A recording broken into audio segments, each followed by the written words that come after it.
இத்தன வருஷமா நம்மளும் படம் எடுத்துட்டு தான் இருக்கோம். ஆனா, நம்மளால அவங்க கிட்ட கூட போ முடியாதா? கிட்டத்தட்ட ஹாலிவுட் மூவிஸோட பாதி விஎஃப்எக்ஸ் ஒர்க் இந்தியால தான் பண்றாங்க. அப்படி இருந்துமே ஏன் நம்ம இந்தியால இருக்க மூவிஸோட விஎஃப்எக்ஸ் குவாலிட்டி இவ்ளோ கம்மியா இருக்கு? இதுக்கான ரீசன் என்ன? ஆக்டர்ஸோட டாமினன்ஸ் நினைக்கிறீங்களா? இல்ல நம்ம யாருக்குமே நிஜமாவே ஒழுங்கா விஎஃப்எக்ஸ் பண்ண தெரியலையா? இந்த கேள்வி எனக்கு மட்டும் கண்டிப்பா இருக்காது.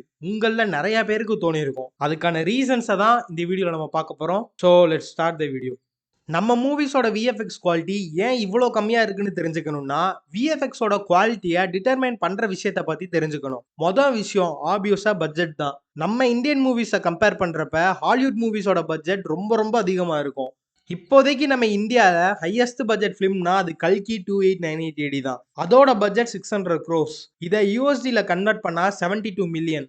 அதே ஹையஸ்ட் ஹாலிவுட் மூவிஸோட பட்ஜெட் பார்த்தீங்கன்னா, 550 மில்லியன் USDல இருந்து 500 மில்லியன் USDன்னு இருக்கும். இது கிட்டத்தட்ட இந்தியன் மூவிஸ விட 4 to 5 டைம்ஸ் அதிகம். பட்ஜெட் அதிகமா இருந்தா நெறைய ஸ்டுடியோஸ் கிட்ட ஒர்க்க பிரிச்சு குடுக்க முடியும். ஒரு ஸ்டுடியோஸோட ஸ்பெஷலைசேஷனுக்கு ஏத்த மாரி ஒர்க் அசைன் பண்றது தான் விஎஃப்எக்ஸ் குவாலிட்டிய மெயினா டிட்டர்மைன் பண்ணும். ஏன் ஹாலிவுட் மூவிஸோட பட்ஜெட் அதிகமா இருக்குன்னா, அவங்களோட மார்க்கெட்டும் ரொம்ப பெருசு. வேர்ல்டு ஃபுல்லாவே இங்கிலீஷ் மூவிஸ பார்க்கறதுக்கு ஒரு ஃபேன் பேஸ் இருக்காங்க. ஏன்னா, இங்கிலீஷ் ஓரளவு நம்ம லாங்குவேஜ கம்பேர் பண்றப்ப மேக்ஸிமம் எல்லாருக்கும் தெரியும். ஆனா நம்ம இந்தியன் மூவிஸ் எடுத்துக்கிட்டீங்கன்னா, இந்தியாவ தாண்டிட்டா சில இடத்துல தான் தியேட்டர்ஸ்ல ரிலீஸ் ஆகும். அதோட மார்க்கெட்டும் கம்மி. அதனால பட்ஜெட்டும் ஹாலிவுட்ட கம்பேர் பண்றப்போ கொஞ்சம் கம்மியா தான் இருக்கும். இதுக்கு அடுத்த ரீசன் ரிசோர்ஸஸ்.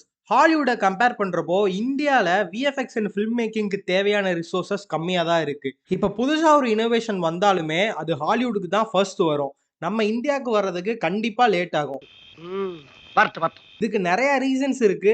எனக்கு தோணுற ஒரு 2 ரீசன சொல்றேன். ஃபர்ஸ்ட் எல்லாருமே ஒரு விஷயத்த ஷோகேஸ் பண்றாங்கன்னா, அவங்க இண்டஸ்ட்ரியில இருக்க பிக்கஸ்ட் மார்க்கெட்ட தான் கண்டிப்பா ஷோகேஸ் பண்ணுவாங்க. இப்ப வர ஃபிலிம் மேக்கிங்லயும் விஎஃப்எக்ஸ்க்கும் ஹாலிவுட் தான் பிக்கஸ்ட் மார்க்கெட். அது ஒரு ரீசன். அடுத்து நம்ம இந்தியால இருக்க பாதி ஸ்டுடியோஸ் மெயினா ஃபோக்கஸ் பண்றது போஸ்ட் புரொடக்ஷன்ல தான். ஆன் செட் புரொடக்ஷன் எக்ஸ்பீரியன்ஸ் நம்ம இந்தியால இருக்க ஆர்டிஸ்ட்க்கு ஹாலிவுட்ல இருக்க ஆர்டிஸ்ட்ட விட கொஞ்சம் கம்மியா தான் இருக்கும். இந்த இடத்துல நான் நம்ம ஆர்டிஸ்ட்ட குறைச்சு பேசல. ஏன்னா, நம்ம இண்டஸ்ட்ரியில புதுசா எந்த ஒரு எக்ஸ்பெரிமென்ட்டும் யாரும் பண்ணி பார்க்கிறது இல்ல. ஹாலிவுட்ட கம்பேர் பண்றப்போ. ஆன் செட்ல ஒர்க் பண்ண தான் புதுசா இன்னோவேஷன் கொண்டு வர முடியும். ஆனா ஹாலிவுட்க்கு ஈக்குவலா இந்தியன் மூவிஸ் பார்த்தீங்கன்னா, போஸ்ட் புரொடக்ஷன்ல ஸ்ட்ராங்கா இருப்பாங்க. ஹாலிவுட்ல ரிலீஸ் ஆன டாப் ஃபிலிம்ஸ் எத எடுத்துக்கிட்டீங்கனாலுமே, அதுல போஸ்ட் புரொடக்ஷன்ல இந்தியால இருந்து கண்டிப்பா ஒர்க் பண்ணியிருப்பாங்க. நம்ம இந்தியன் ஃபிலிம்ஸ்லாம் எடுத்துக்கிட்டீங்கன்னா, இப்போ ஒரு சில டெக்கேட்ஸா தான் இந்த சைஃபை, ஃபேண்டசி ஃபிலிம்ஸ்லாம் அதிகமா விஎஃப்எக்ஸ் யூஸ் பண்ணி எடுத்துட்டு இருக்கோம். ஆனா ஹாலிவுட்டோட விஎஃப்எக்ஸ் ஹிஸ்டரி பார்த்தீங்கன்னா, ஃபில்மோட ஸ்டார்ட்டிங் ஸ்டேஜ்ல இருந்தே அது கூட டிராவல் ஆயிட்டு இருக்கு. கண்டிப்பா அவ்வளோ வருஷம் அவங்க அந்த ஃபீல்ட்ல இருக்காங்கன்னா, கண்டிப்பா அவங்க கிட்ட அந்த well established pipeline and experience இருக்கும். அதுவும் ஒரு ரீசன். இப்போ தான் நம்ம இண்டஸ்ட்ரிக்குள்ள போத் விஎஃப்எக்ஸ் அண்ட் ஃபில்ம் மேக்கிங்கோட நாலேட்ஜ் உள்ள டைரக்டர்ஸ் உள்ள வர ஸ்டார்ட் பண்ணியிருக்காங்க. இதுக்கு முன்னாடி இந்த டிரெக்டர்ஸ் எல்லாம் பெரும்பாலும் ஃபில்ம் மேக்கிங் நாலேட்ஜ் மட்டும் தான் இருக்கவங்களா இருந்தாங்க. அதனால விஎஃப்எக்ஸ் பத்தின அவேர்னஸ் அவங்க கிட்ட பெருசா இருக்காது. இந்த இடத்துல தான் சில பேருக்கு இப்படி ஒரு டவுட் வரும். ப்ரோ, ஒரு டிரெக்டருக்கு ஃபில்ம் மேக்கிங் நாலேட்ஜ் மட்டும் இருந்தா போதாதா? சும்மா ஏதோ விஎஃப்எக்ஸ்ன்னு விஎஃப்எக்ஸ் தான் எல்லா மாரியும் பேசிட்டு இருக்கீங்க அப்படின்னு கண்டிப்பா கேட்க தோணும். இத தான் நானும் சொல்ல வரேன். இப்படி விஎஃப்எக்ஸ் பண்ணணும், அப்படி விஎஃப்எக்ஸ் பண்ணணும்னு விஎஃப்எக்ஸ்க்காக ஒரு ஸ்டோரி ரெடி பண்ணாங்கன்னா, கண்டிப்பா அது ஒண்ணும் இல்லாம தான் போகும்.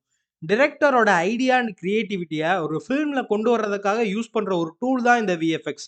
ஒரு ஃபில்ம் மேக்கருக்கு ஸ்டோரி எழுதுற ஸ்கில் மட்டும் இருந்தா, இனிமே வரப்போற ஜெனரேஷன்ஸ்ல சர்வே பண்றது ரொம்பவே கஷ்டமா இருக்கும். அவங்களுக்கு ஓவரால் ஃபில்ம் மேக்கிங்ல இருக்க எல்லாத்த பத்தியும் நாலேட்ஜ் இருந்தா மட்டும் தான், ஸ்டோரி எழுதுறதுல இருந்து போஸ்ட் புரொடக்ஷன் வர அவங்களுக்கு அது ஹெல்ப் பண்ணும். எக்ஸாம்பிள் நீங்க ஜேம்ஸ் கேமரான், அப்புறம் காட்ஸில்லா -1 டைரக்டர் தக்காஷி யாமாசாகி அவங்களெல்லாம் எடுத்துக்கிட்டீங்கன்னா, அவங்க எல்லாருக்குமே VFX and film making pipeline பத்தி நல்லாவே தெரியும். மெயினா நம்ம இந்தியன் ஃபிலிம்ஸ்ல லேக் ஆகுறது என்னன்னா, ப்ராப்பரான ப்ரீ புரொடக்ஷன் விஎஃப்எக்ஸ்க்கு பண்ணாம விடுறது தான். ப்ரீ புரொடக்ஷன்லயே ஒழுங்கா எல்லாமே பண்ணா தான் குவாலிட்டியான அவுட் கிடைக்கும். ஹாலிவுட் கூட கம்பேர் பண்ற மாரி ஒரு படம் கூட நம்ம இந்தியால இருந்து இல்லையான்னு கேட்டீங்கன்னா, கண்டிப்பா இருக்கு. இப்ப வர விஎஃப்எக்ஸ்க்கு டாப் குவாலிட்டிய நம்ம இந்தியன் ஃபிலிம்க்கு கொண்டு வந்த மூவினா, அது கல்கி 2898 AD தான். இந்த மூவிய பத்தி ஏற்கனவே ஒரு வீடியோல நான் கொஞ்சம் கழுவி கழுவி ஊத்தியிருப்பேன். ஏன்னா, அது அவங்க பண்ண ஒரு மிஸ்டேக்னால அத நான் பண்ணியிருந்தேன். தப்பு யாரு பண்ணியிருந்தாலும் அத பாயிண்ட் அவுட் பண்ணி தான் ஆகணும். அதனால நான் அது பண்ணியிருந்தேன். இத தாண்டியும் எந்திரன் 2.0, ட்ரிபிள் ஆர், பிரம்மாஸ்திரா இந்த மாரி மூவிலாம் விஎஃப்எக்ஸ்க்கு ரொம்பவே நல்ல குவாலிட்டி கொண்டு வந்திருந்துச்சு. அதே ரத்தம் அப்படித்தான் இருக்கும். அது கூடவே நம்ம இந்தியாவை ஆர்ஜினா வச்சிருக்க நிறைய ஸ்டுடியோஸ் இப்ப ப்ரீ டு போஸ்ட் ப்ரொடக்ஷன் வர ரொம்பவே நல்லா ஒர்க் பண்ணிட்டு இருக்காங்க. அதுல என்னோட ஃபேவரட்னா ஃபேண்டம் எஃபெக்ட்ஸ் அப்புறம் ரெட் சில்லிஸ் விஎஃப்எக்ஸ் தான். இவங்களோட விஎஃப்எக்ஸ் பர்சனலா எனக்கு பிடிக்கும். அதனால நான் மென்ஷன் பண்ணியிருக்கேன். ஸோ அவ்வளோதான் கைஸ் இந்த வீடியோ. இப்போ விஎஃப்எக்ஸோட குவாலிட்டி நம்ம இந்தியன் ஃபிலிம்ஸ்ல கம்மியா இருந்தாலும் நம்ம புதுசா இருக்க இனோவேஷன்ஸ் அப்புறம் ஃபில்ம் மேக்கிங் டெக்னிக்ஸை நம்ம இண்டஸ்ட்ரிக்குள்ள கொண்டு வர வர குவாலிட்டி ஆட்டோமேட்டிக்காவே இம்ப்ரூவ் ஆகும். So keep learning and start growing. Cheers.